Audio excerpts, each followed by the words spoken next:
생활 속 경제 뉴스를 함께 풀어보는 시간 가치경제입니다.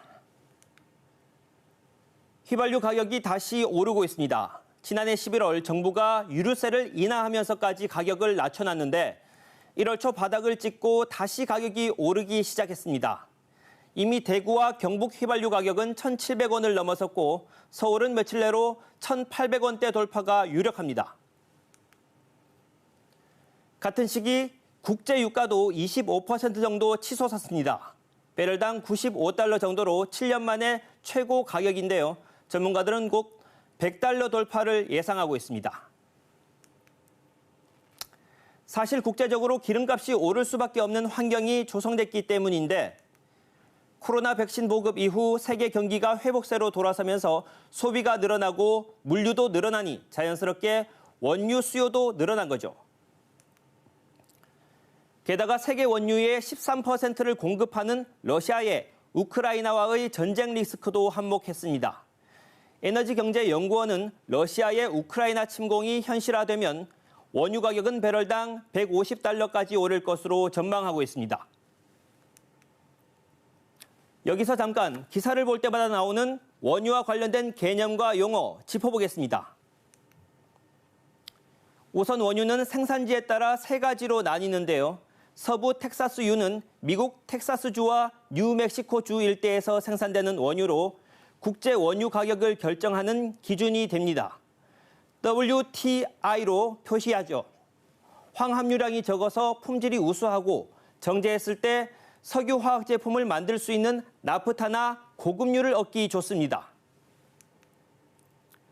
다음 브렌트유는 영국과 유럽 대륙 사이 북해에서 생산되는 원유인데요. 품질은 서부 텍사스유보다 떨어집니다. 하지만 바다에서 채취하기 때문에 바로 수출이나 유통하기 쉽다는 장점이 있죠. 두바이유는 두바이에서 생산되는 원유로 국내 수입 원유의 80%를 차지하는데요. 주로 아시아에서 많이 수입했습니다.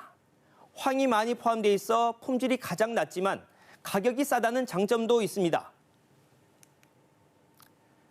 생소한 원유 단위인 배럴도 말씀드리면 배럴은 과거 미국과 영국에서 술을 담던 이 나무통에서 따온 말인데요. 컨테이너가 없던 시절 이 통에 석유를 담아 수출했는데 1배럴은 약 159리터로 알아두시면 됩니다.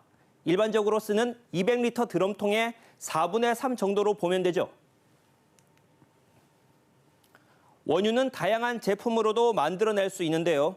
끓는 점을 이용해 LPG와 휘발유, 나프타, 등유, 경유, 중유 등으로 뽑아낼 수 있습니다.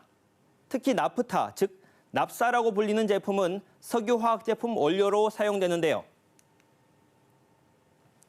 플라스틱을 기반으로 하는 합성수지와 섬유로 뽑아 의류로 만드는 합성 원료, 타이어와 신발 등을 만드는 합성고무, 그리고 페인트와 접착제, 심지어 세제와 화장품 등의 원료가 됩니다.